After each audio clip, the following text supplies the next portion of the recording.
Hi, this is Charting Man Dan of TheChartGuys.com, home of technical analysis education. Click the link for a free week trial, no credit card required, and gain access to our multiple live broadcasts daily, community chat room, educational videos, nightly watch lists, and more. Invest in your education and future and join the community today.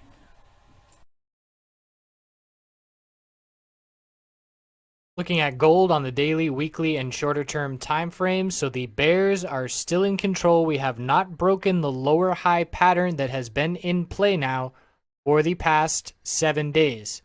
Losing the 200-day moving average support again. And to be honest, I don't care anything about what's going on the daily and the weekly time frame right now. In my opinion, it is all about the hourly. And we'll look at that here in a second. Weekly, very little bounce playing out.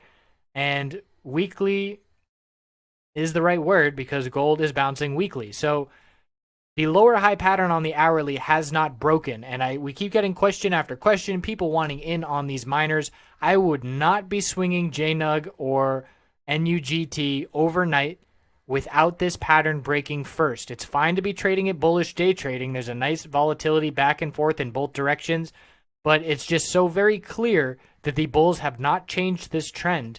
We have tops at 1267.45, 1266.75, 1263.85, 1261.45. You get the idea. It is very clear that it's lower highs forming.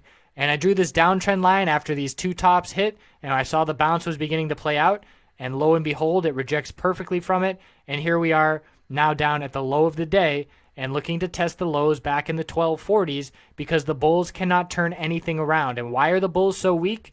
Well, one reason is the dollar. The dollar is at 7-month highs. It's extremely strong. So it's overbought. The 4-hour chart is extremely overbought with the RSI up at 80 and seeing a straight shot over the past day or two to the upside.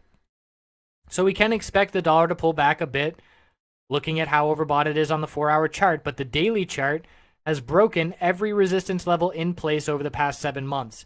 So dollar strength is leading to gold weakness, and we're not going to see this trend change unless we see gold start to make some more significant pullbacks, in my opinion.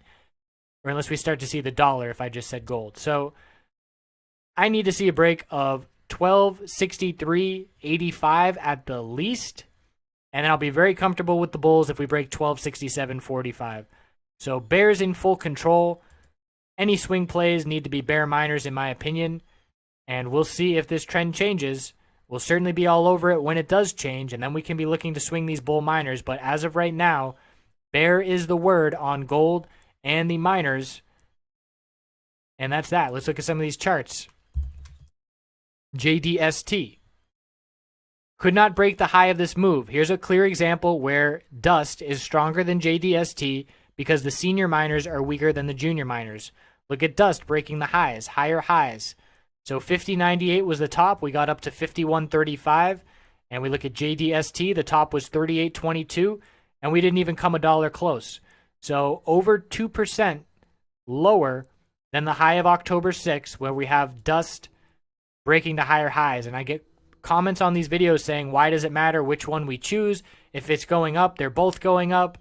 And they're correlated together. Yes, that's the case, but it's the difference between being presented with 2 baskets of eggs, and I need to go collect some chicken eggs after this video, but if you have a basket with 11 eggs or a basket with 12 eggs, and it doesn't make a difference which one you choose the one with 12. And that's the difference between these miners. You are playing dust bearish, you are playing JNUG bullish, and I've been saying that for what feels like forever. It's probably been months in these videos. I'm sure some of you have that down now and are sick of hearing it, but it just keeps getting shown in example after example that the correlation between the two is there and it's very strong, but one of them is more bullish and one of them is more bearish. And again, one last time, the senior miners are more bearish than the junior miners, so dust is a better play than JDST, and JNUG is a better play than, let's look right here. So JNUG, the low that we've seen on this pullback, down at 950, low of the day today, 972. We held a higher low by 22 cents, and on a $10 stock, that's 2.2%. And we look at NUGT, and we hit lower lows. The low was previously 1122, and we broke it by 11 cents. Not a huge break, but it's a lower low, whereas JNUG is holding that support by 2.2%. That's a significant difference. So we'll keep an eye on this gold trend. I'll let you know when it breaks. But as of right now, bear is the word. Thanks for tuning in. Thanks for all the likes and the shares. And we'll see you tomorrow.